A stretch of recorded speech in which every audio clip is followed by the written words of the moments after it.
The Proud Boys leaders have been sentenced to a combined 32 years sentence for the January 6th riots. I'm Tyrone Bowman. This is Tyrone Bowman Tonight. According to NPR, two former leaders of the Proud Boys, Joseph Biggs and Zachary Rell, were sentenced to 17 years and 15 years respectively in prison for seditious conspiracy and other crimes committed during the riot more than 2 years ago. Biggs is a former military service member who helped lead efforts by the Proud Boys to take over the U.S. Capitol on January 6, 2021.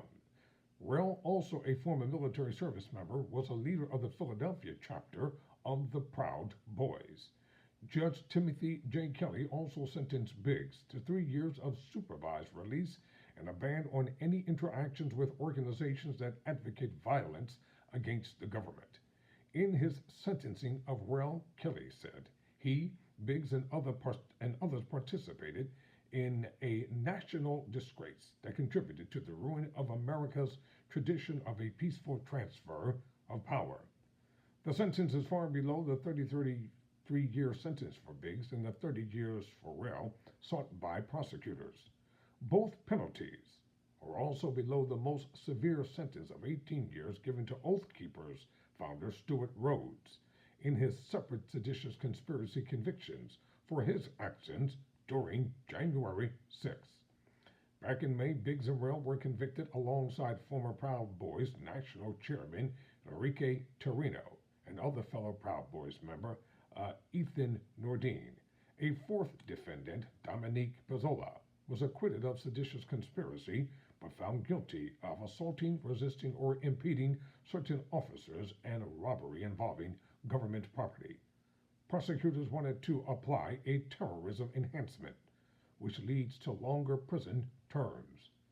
Judge Kelly chose to apply the enhancement to one of Biggs's and Rell's charges regarding their role in the destruction of a fence surrounding the U.S. Capitol building, which, once gone, no longer kept the mob back from law enforcement protecting the building.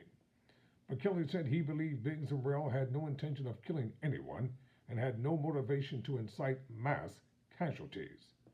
Kelly said in both hearings that he was not trying to minimize the violence that happened that day, but that he had to compare the sentences of other January 6 defendants in other cases to avoid large disparities.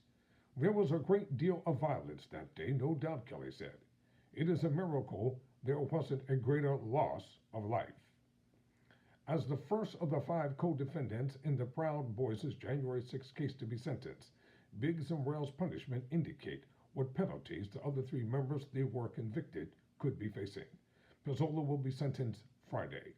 The sentencing hearings for Torino and Nordine, originally scheduled for Wednesday, were delayed after Kelly fell ill.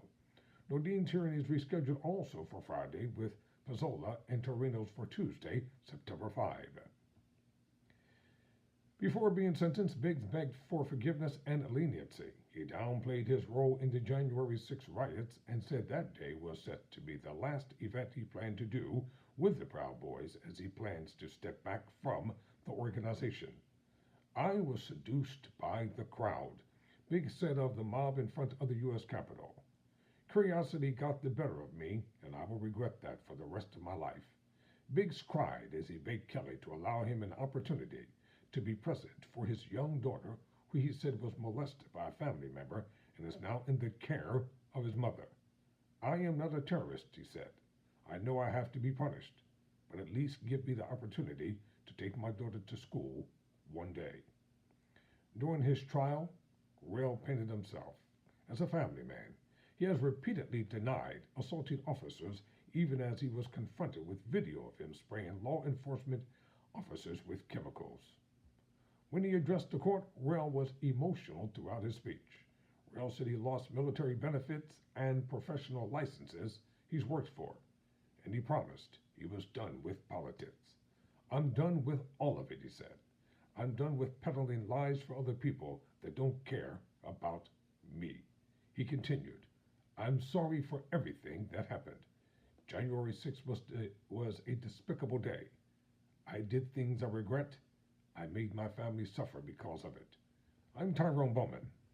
never surrender, never quit.